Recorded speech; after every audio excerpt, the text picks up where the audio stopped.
হরে কৃষ্ণ, রাধে রাধে। শুধু কৃষ্ণ ভক্ত, গৌর ভক্ত, হরি ভক্ত, আমার মা সকল, বাবা সকল, আপনাদের প্রতি প্রত্যেকের চরণে আমার সশ্রদ্ধ প্রণাম জানাই আমার সাধুগুরু বৈষ্ণব মণ্ডলীর চরণে। তো বলুন, আপনারা কেমন আছেন? আশা করি প্রাণ গোবিন্দ রাধারানী কৃপায় সকলেই ভালো আছেন, আর আমিও আপনাদের অনেক অনেক ভালোবাসা আশীর্বাদে খুব ভালো আছি। তো আজকে আপনাদের সামনে যে পালা প্রসঙ্গ আমি বর্ণন করতে চলেছি সে হচ্ছে অত্রিমুনি এবং রাজকন্যা সুয়া ও অনুসুয়ার বিবাহ। তো আপনাদের কাছে অনুরোধ করব যে ভিডিওটা একদম স্কিপ না করে পুরো ভিডিওটা আপনারা দেখতে থাকবেন। যদি আমার চ্যানেলের আপনাদের ভিডিও ভালো লেগে যায় অবশ্যই চ্যানেলে লাইক, শেয়ার আর কমেন্ট করে চ্যানেলটি সাবস্ক্রাইব করে পাশে থাকবেন। তো রাধে রাধে। আর একটা কথা বলতে চাই, যারা আমার চ্যানেলটি আগে থেকে সাবস্ক্রাইব করে আমার ছোট্ট বড় ভিডিওগুলো দেখছেন আর আমাকে অনেক অনেক ভালোবাসা, আশীর্বাদ আর অনেক অনেক লাইক, শেয়ার, কমেন্ট করেছেন, আপনাদের প্রত্যেকের চরণে আমার সশ্রদ্ধ প্রণাম। আর যারা এই এসেছেন নতুন করে ভিডিও দেখতে শুরু করেছেন কিন্তু এখনও পর্যন্ত আমার চ্যানেলটি সাবস্ক্রাইব করেননি, আপনাদের কাছে অনুরোধ জানাবো, আমার চ্যানেলের ভিডিও যদি আপনাদের ভালো লেগে যায় অবশ্যই চ্যানেলে লাইক, শেয়ার আর কমেন্ট করে চ্যানেলটি সাবস্ক্রাইব করে পাশে থাকবেন বন্ধুরা। জয় শ্রীকৃষ্ণ, রাধে রাধে। তো বাবা, যেই অনুসুয়া, নারী চরিত্র অনুসুয়ার যে আমি চরিত্র বর্ণনা করেছিলাম, মানে আগের এপিসোডে দিয়েছি, সেই অনুসুয়া আসলে কে ছিলেন, এত কষ্ট কেন তার জীবনে, আজকে আমরা সেই পালা প্রসঙ্গে প্রবেশ করব। চলুন আমরা চলে যাই। জয় শ্রীকৃষ্ণ, রাধে রাধে। এই অনুসুয়া বাবা আর অন্য কেউ নয়, মহাসতী অনুসুয়া। স্বয়ং বিষ্ণুদেবী বিশ্ব ব্রহ্মাণ্ডে পাঠিয়েছিলেন তিনি সতীত্বর পরীক্ষা দেওয়ার জন্য। তো তিনি রাজকন্যা ছিলেন। রাজা সেই তোমার ভক্তদাস রাজা, তার স্ত্রী হচ্ছে সীতা দেবী। তাদের কোনো পুত্র সন্তান ছিল না বাবা, ভক্তদাস নামে, কিন্তু পিতা তার ভক্তদাস নামটা যে ভক্তর কোনো চরিত্রই তার শরীরের মধ্যে ছিল না। কিন্তু সীতা দেবী যে মাতা, সতী অনুসুয়ার মাতা যিনি, সেই সীতা দেবী কিন্তু কৃষ্ণ ভক্ত পরায়ণা ছিল। যেমন কথায় আছে, মাটি যদি ভালো হয় ফসলটা ভালো হয়, মা যদি ভালো হয় তার সন্তানও কিন্তু ভালো হয়। একটি নারীর উপর ডিপেন্ড করে তার স্বামীর কিন্তু কি হয়, উদ্ধার হয়ে যায়। অত্রিমুনি এমন স্ত্রীকে পেলেন যার জন্য পুনর্জন্ম হলো। সেই সুয়া আর অনুসুয়া পালা প্রসঙ্গ, সেই ভক্তদাস আর মাতা সীতা দেবীর সন্তান বাবা, পুত্র সন্তান নেই, তাদের দুইটি মাত্র কন্যা সন্তান, একটি সুয়া বড় মেয়ে আর ছোট মেয়ে অনুসুয়া। শিশুকাল থেকে কৃষ্ণ ভক্ত পরায়ণা, পিতা কিন্তু সেই ভক্তদাস, কিন্তু ধর্মের দিকে তার রুচি ছিল না। অতই সহজ নয় বাবা, সবাই কৃষ্ণ প্রেমের অধিকার পায় না। নাম হোক কিন্তু কামে কিছু নেই। কিন্তু মাতা সীতা দেবী আর দুই কন্যা অনুসুয়া কৃষ্ণ ভক্ত পরায়ণা। সকাল হলে দুই কন্যা সেজে গুজে বাবা স্নান সেরে গঙ্গা থেকে স্নান করে এসে সেজে গুজে শুদ্ধ বস্ত্র পরিধান করে প্রত্যেক দিন গিরিধারীর মূর্তির সামনে কীর্তন করত। ভজ শ্রীকৃষ্ণ, কহ শ্রীকৃষ্ণ, কহ শ্রীকৃষ্ণের নাম রে, ভজ শ্রীকৃষ্ণ, জপ শ্রীকৃষ্ণ, কহ শ্রীকৃষ্ণের নাম রে, যে জোড়া কৃষ্ণ ভজে সে হয় আমার প্রাণ রে। তো দুই মেয়ে প্রত্যেক দিন শালা সাজিয়ে বাবা গিরিধারীর মূর্তির কাছে কীর্তন করত। আর এই যে ভক্তদাস বাবা নিজেকে খুব অহংকারী ভাবতেন এই পৃথিবীতে আমার থেকে আর কেউ বড় কেউ নেই। প্রজা পালন করতেন তিনি, প্রজাদের যেন দুঃখ কষ্ট না আসে চারিদিকে লক্ষ্য থাকতো, কিন্তু নিজের আধিপত্যটা সবসময় কি করত, মানুষের কাছে বর্ণন করতে। বাবা যেখানে সেখানে কি প্রমাণ দেবার কি কোনো প্রয়োজন আছে, আমি কতটা বড়? এই অহংকারই আপনাকে বড় হতে দেবে না। যদি কেউ মনে করে আমি সব থেকে বড়, ভগবান তাকে আগে মাটিতে পিষে দেয়।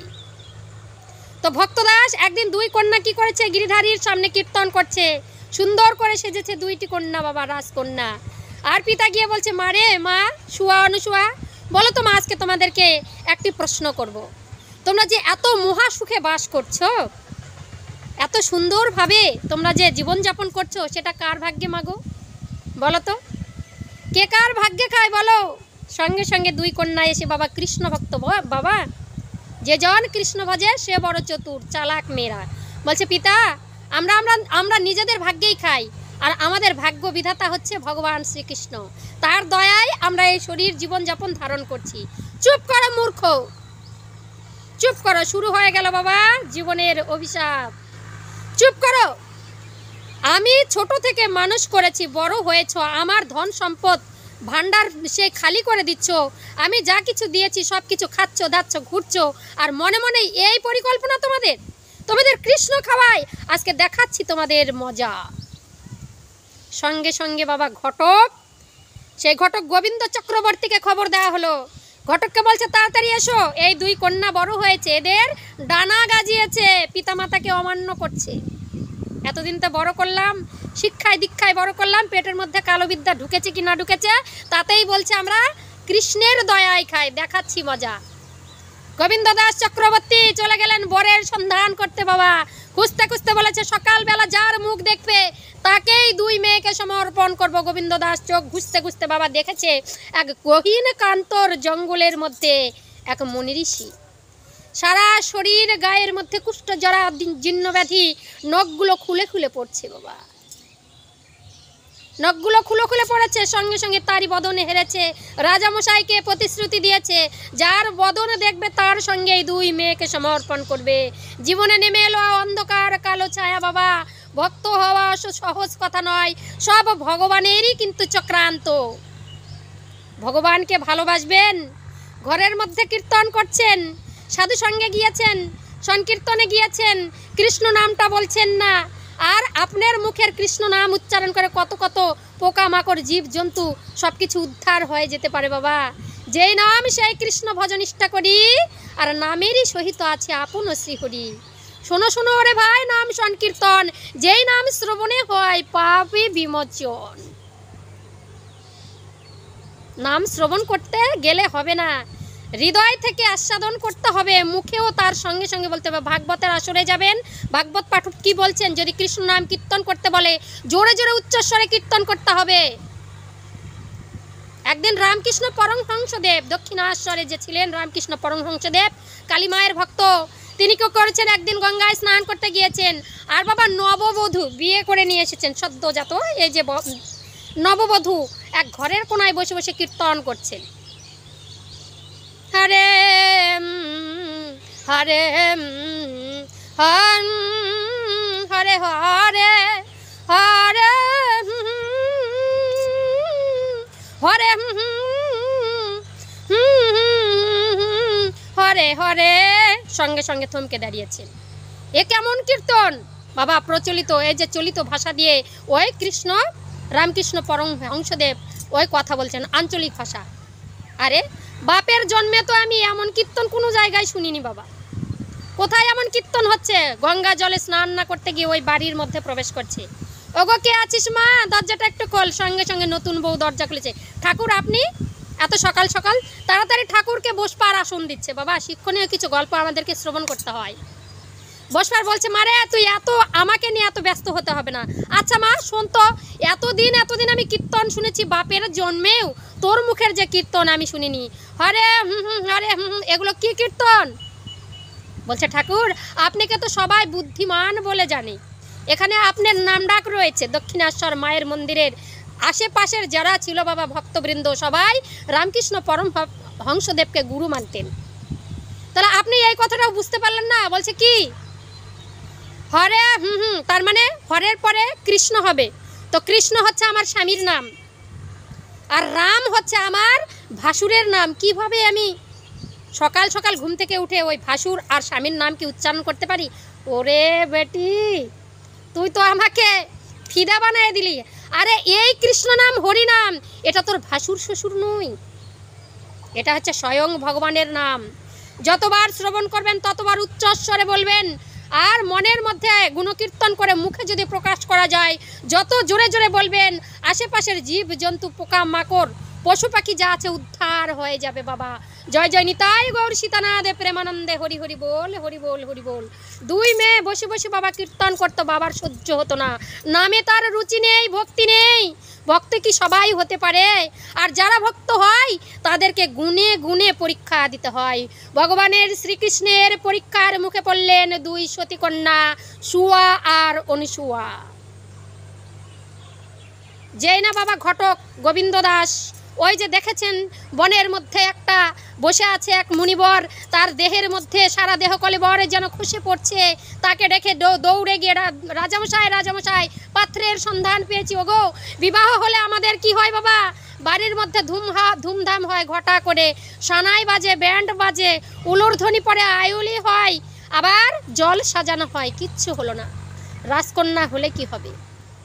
তোমরা যে ভগবানের নাম করেছো, তোমাদেরকে তো সাজা নিতেই হবে। ভগবান কি বলেছে গো? একটা বাণী সবাই জানেন, যে করে আমার আশ তার হই আমি কি দাসের দাস, তবু না যে ছাড়ে আমার পাশ। যে করে আমার আশ তার করি সর্বনাশ, আর তবুও যদি না ছাড়ে আমার পাশ, তবে হই আমি তার দাসের দাস। শুয়ার অনুশুয়াকে বলছে এগুলো রাজবেশ ছেড়ে দাও।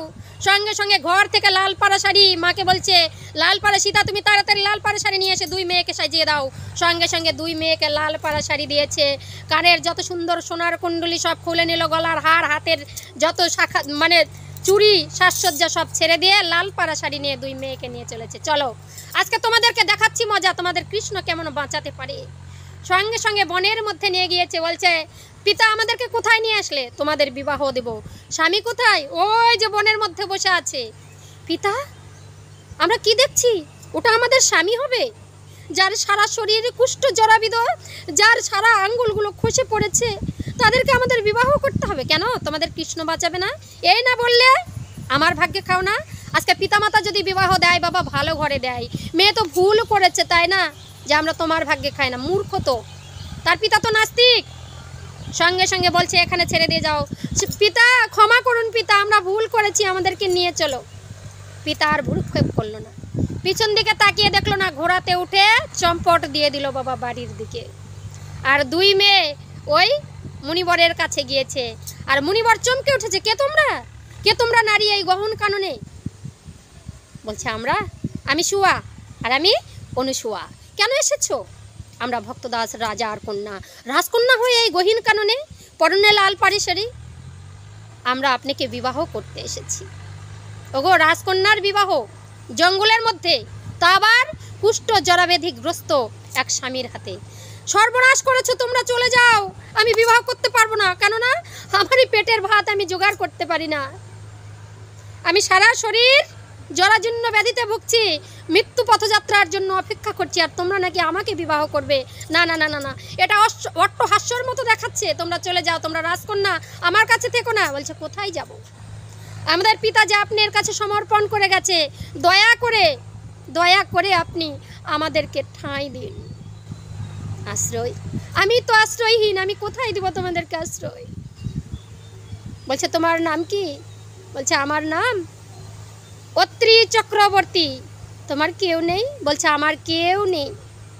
বিশ্ব ব্রহ্মাণ্ডের পিতা যিনি, তিনি আমার পিতা। জগৎ জননী মাতা যিনি, তিনি আমার মাতা। কারো যদি দয়া হয় তবে আমি খেতে পাই, আর দয়া ভিন্ন আমি কন্যা অনাহারে যাই। চুপ করুন, চুপ করুন, চুপ করুন। বাবা হাতটা কেটে দিয়েছে সতী অনুসুয়া। তাড়াতাড়ি করে আমাদের মস্তকে সিঁদুর পরে দিন এই রক্ত দিয়ে, আর আপনার চরণ পদ্মে আমাদেরকে দুই বোনকে ঠাঁই দিন। আমাদের যে আর যাবার জায়গা নেই, আমি যে রোজগার করতে পারি না, তোমরা খাবে কি? আপনাকে চিন্তা করতে হবে না। আমরা নগরে নগরে ভিক্ষা করে আপনারও জীবন ধারণ করব, আমরাও বেঁচে থাকবো। এইভাবে আমাদের দিন চলে যাবে। মুনিবর আমাদেরকে গ্রহণ করুন। দুই মেয়ে মাথায় ঘোমটা দিয়ে বসেছে বাবা। অত্রিমণি আঙ্গুল কেটে রক্ত দিয়ে দুই বোনকে বিবাহ করে নিলেন। হাই হাই, কি অবস্থা! ঘরের মধ্যে দুই বোন কি করলেন? জঙ্গলের মধ্যে থেকে পাতা নিয়ে আসলেন বাবা, নারিকেলের পাতা, তাল পাতা, শাল পাতা সব কুড়িয়ে নিয়ে বাঁশ কেটেছে। ফাটা ফাটা বাঁশগুলো দিয়ে সুন্দর করে একটা পর্ণকুটির বানিয়েছে। আর পর্ণকুটিরের মাঝে বাবা ঈশান কোণের মধ্যে গোবিন্দ প্রতিষ্ঠিতা করেছে। আর প্রত্যেক দিন সকালবেলা উঠে এক বোন স্বামী সেবা করে, আর এক বোন নগরে নগরে ভিক্ষা করে। এইভাবে জীবন ধারণ করছেন অত্রিমণি আর তার দুই স্ত্রী সতী শুয়া ও অনুসুয়া। সুন্দরভাবে জীবনযাপন করছেন। প্রত্যেক দিন সকালবেলা দুই বোনে স্নান করেন, গিরিধারীর কাছে বসেন, স্বামীকে নিয়েও বসেন, কৃষ্ণ নাম হরিনাম করেন। আর বাবা ওই স্বামীর কেউ সেবা করেন আর কেউ ভিক্ষা করেন, এইভাবে একটু একটু করে আয় হচ্ছে সংসারে। ভগবান বলছে দেখাচ্ছি মজা। আয় তো করতেই পারবে না যারা পরম বৈষ্ণব হয়, আয়ের জন্য চিন্তা করো না। আয় করে কেউ খেতে পারবে না, যারা পরম বৈষ্ণব হয় তাদের ভিখারি বানিয়ে দেন ভগবান। ভিখারি যদি না বানান তাহলে তুমি কাঁদবে না তো, চোখের জল যদি না পড়ে গোবিন্দ তো কখনোই তার আশেপাশে নয়। 3 দিনের জ্বরে, মাত্র 3 দিনের জ্বরে সতী সুয়ার মৃত্যু হয়ে গেল। দিদিকে জড়িয়ে ধরে ধরে অনুসুয়া কাঁদছে, দিদি রে আমার উপর অভিমান করে তুই চলে গেলি, একটা স্বামীকে জীবনে আমরা দুজনে ভাগ করে নিয়েছিলাম, কোথায় গেলে? এই গহীন কাননে আমি কি করব? এই জরাজীর্ণ ব্যাধিগ্রস্ত স্বামীকে নিয়ে আমি কোথায় যাব? কি করে খাবো? আমি কিচ্ছু চিনি না। তুমি নগরে নগরে ভিক্ষা করেছিলে আর আমি স্বামী সেবা করেছিলাম। দিদি একটা বার কথা বলো দিদি, রাজকন্যা হয়ে দুজনে আমরা ভিখারি সেজেছি, আজকে তুমি চলে গেলে আমি কোথায় যাব দিদি, কোথায় যাব? অত্রিমণি বলছে অনুসুয়া তুমি কেঁদো না, তোমার দিদি আর কোনোদিন কথা বলবে না। তোমার দিদি আমাদেরকে ছেড়ে চলে গেছে, যে একবারে যায় বাবা সে আর কোনোদিন ফিরে না, যার গেছে তাই তো জানে। অনুসুয়া চোখের জল মুছে ফেল।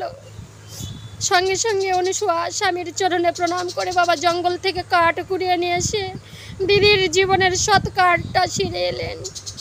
পরের দিন থেকে স্নান করেন, আগে স্বামী সেবা করেন, স্বামী পুজো করেন, স্বামী শুভ করেন, পুজো করেন আর নগরে নগরে ভিক্ষা করে নিয়ে আসেন। এইভাবে দিন যাপন হচ্ছে। স্বামী অত্রিমণি ধীরে ধীরে বাবা ব্যাধিটা ধীরে ধীরে বাড়ছে। এখন যেখানে সতী অনুসুয়া যায় প্রত্যেক দিন ওই বড় একটা ডালি করেছে বাবা, সেখানে অত্রিমণিকে ওই বসিয়ে নিয়ে যায়। হঠাৎ ঘটে গেল একটা দৈবযোগ বাবা। ভগবান বলছে তোমাকে আমি ভিটো ছাড়া করবো, তুমি ভক্ত হও না, এমনি ভালো আছো। আর যদি ভক্ত হও তো ডাকার মতো তোমাকে ডাকতে হবে, নাহলে তার আশেপাশেও আমি নই।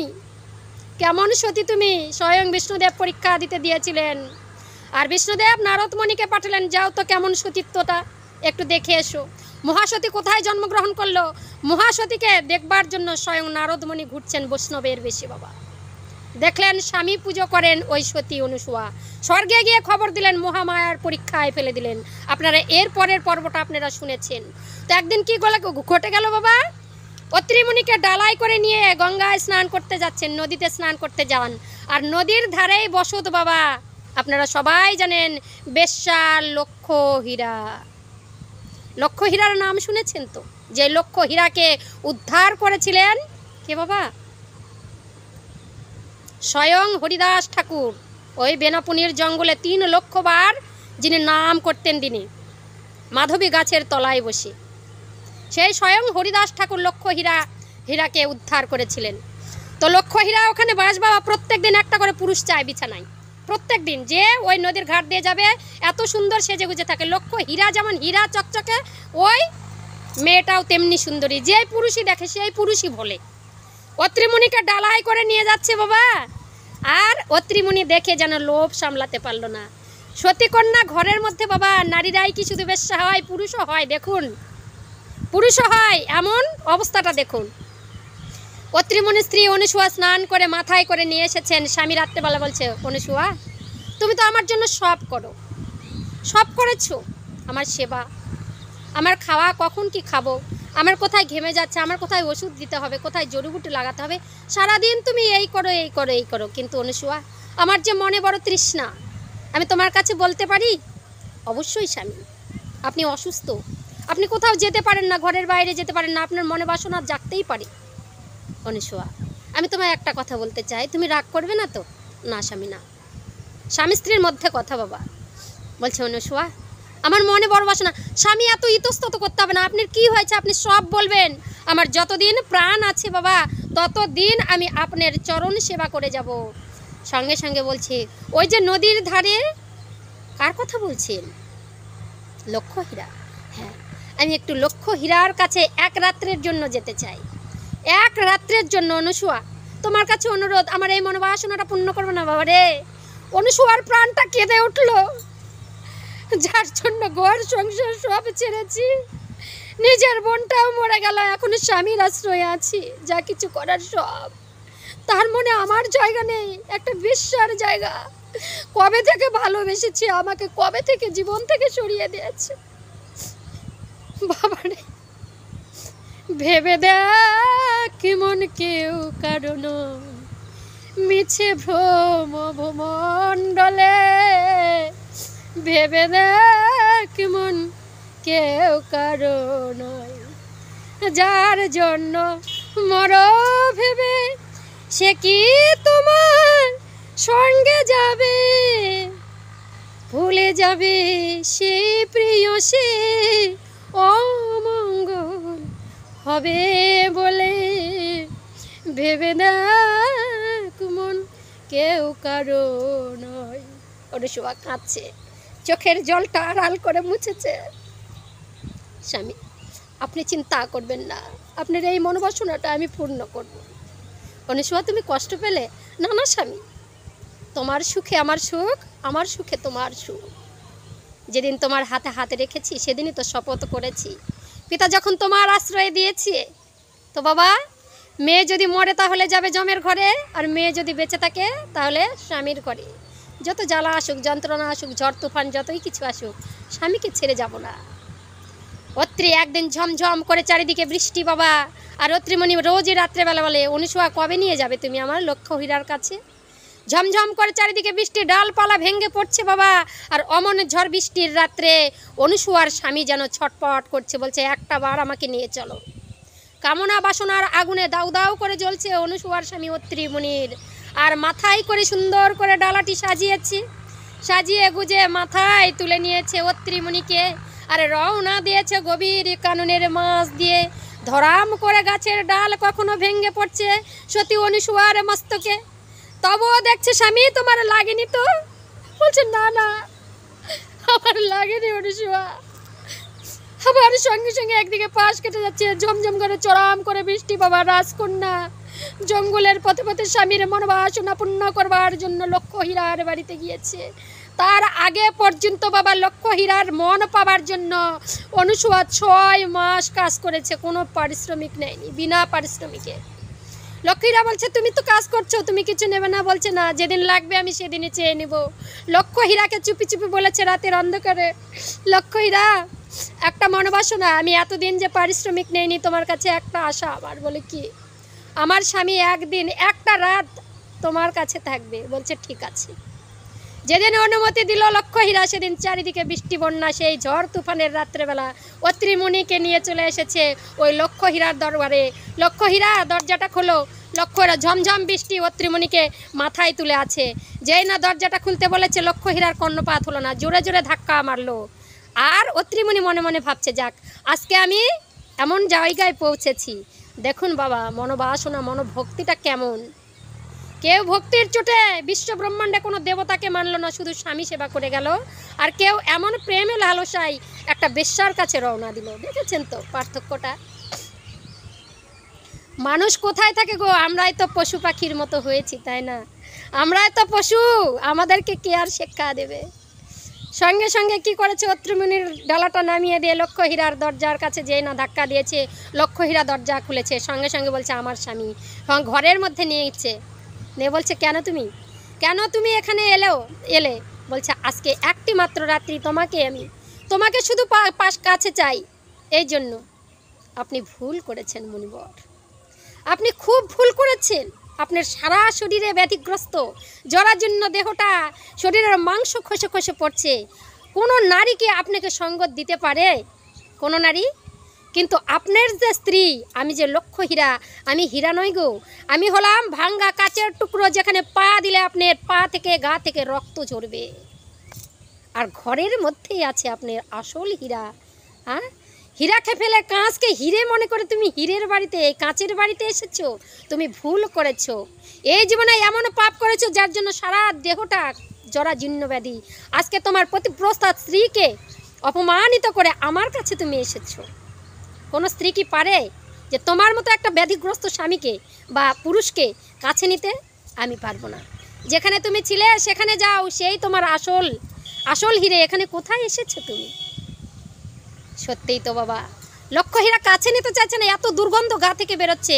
আর নিজের স্ত্রী অনুসুয়া মাথায় করে নিয়ে ঘুরছে, যেখানেই যেতে চায়, যা খেতে চায় সব কিছু এনে দেয়, ভিক্ষা করে করে নগর থেকে ভিক্ষা, রোগো আমাকে দাও, ঘরে আমার ব্যাধিগ্রস্ত স্বামী, আমি স্বামী সেবা করব, সবাই অনুসুয়াকে দেয়।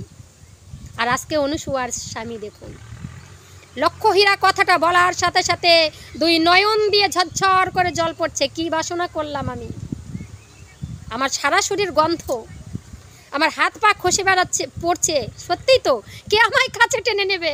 মূর্খ আমি, আসলে হীরাকে ত্যাগ করে আমি নকুল কাছের কাছে এসে হীরা মনে করে তুলেছি। বাবা কাঁদতে কাঁদতে বলছে আমাকে দিয়ে আসো লক্ষ্যহীরা, আমি আর থাকতে চাই না। অনুসুয়া অনুসুয়া বলে চিৎকার করে ডাকছে, সঙ্গে সঙ্গে বলে স্বামী কী হলো? অনুসুয়া ভেবেছে আমার স্বামী তো জরাজীর্ণ শরীর, মেলামেশা করতে যায়, আমার স্বামীর কিছু হয়ে গেল নাকি। সঙ্গে সঙ্গে দরজাটা খুলে বলছে স্বামী কিছু হয়নি তো আপনি। দেখুন কতটা ধৈর্য, কতটা ধৈর্য দেখছেন। আর আমরা একটু কষ্ট পেলে কার সঙ্গে মন ফোনে, কার সঙ্গে কোথায় চলে যেতে হবে, কোথায় ভালো ভালো ফ্রেন্ড। বাবারে, এই জীবনে এই অন্যায়গুলো করবেন না, ভগবান পরীক্ষা করে। যে নারীটা এতদিন থেকে দেখলো সেই স্বামীকে আবার নিয়ে চলে গেল, সেই স্বামীর আবার পুনর্জন্ম পেল এত পতিব্রতা স্ত্রী। অনুসুয়ার কাহিনীটা আমি দিয়েছি, সতী নারী অনুসুয়া, দেখে নেবেন। এত পতিব্রতা স্ত্রী, ভগবান শুদ্ধ তার চরণে টলে গেলেন। যমরাজ নিজে তার স্বামীর পুনর্জন্ম দিলেন, সুন্দর পুরুষ কিনে থাকলেন। পিতার কাছে গেলেন অনুসুয়া, বলছে পিতা আমি বলেছিলাম না নিজের ভাগ্যে আমরা নিজে খাই, যেমন কর্ম করবেন তেমনই খাবেন, তেমনই ফল পাবেন। ভগবান কার কাছে বাধা গো? ভক্তের নয়ন বাড়িতে। দুঃখ যদি দিতে চাও আরও যত অধিক দুঃখ দাও দয়াময়, তবে চরণ ছাড়া করো না। পিতাও দেখে অবাক হয়ে গেল, স্ত্রী সেই মেয়ের যে এত বড় আত্মত্যাগ। রাজকন্যা হয়ে পিতা ভেবেছিল ওই স্বামীকে দিলাম তো, ওই স্বামীকে ত্যাগ করে নিশ্চয়ই একদিন ঘরে মেয়েরা ফিরে আসবে, ভুলগুলো বুঝবে। কিন্তু মেয়েরা গেল না, মেয়েরা গেল না, মানে নিজের পরীক্ষা, অগ্নি পরীক্ষায় পাশ হয়ে গেল। একজনা মারা গেল, বলেছে তো পরের ঘরে যদি থাকো তাহলে হয় মরে গেলে জমের ঘর, আর বেঁচে থাকলে পরের ঘর। স্বামীর ঘর থেকে মরে গেল সুয়া, আর অনুসুয়া এইভাবে জীবন ধারণ করলো। সুন্দর একটা ফুটফুটে পুরুষ তাকে দেওয়া হলো, নিজে যমরাজ দিলেন। ভক্ত হওয়া কি সোজা কথা বাবা? আমরা কি করছি? আর অনুসুয়ার এর পরের পর্বটা আমি আগেই দিয়েছি, অনুসুয়ার ভগবান প্রাপ্তি, তার স্বামীর পুনর্জন্ম। আজকে এই পালা প্রসঙ্গ আপনাদের কাছে তুলে ধরলাম। যদি আমার ভুল ত্রুটি কথায় ভাষায় ভাব ভাষায় অন্যায় হয়ে যায়, আপনারা ক্ষমার চোখে দেখবেন, এটুকু আমি আশা রাখি। আপনাদের সবাইকে অনেক ভালোবাসা। আজকের ভিডিওটা আমি এখানেই শেষ করছি। যদি আমার চ্যানেলের ভিডিও আপনাদের ভালো লাগে, অবশ্যই চ্যানেলে লাইক শেয়ার কমেন্ট করে চ্যানেলটি সাবস্ক্রাইব করে পাশে থাকবেন। অনেক অনেক ভিডিও পেতে আমার চ্যানেলটি সাবস্ক্রাইব করে দেবেন। জয় নিতাই, জয় গৌর, জয় জয় শ্রী রাধেশ্যাম, রাধেশ্যাম, রাধে।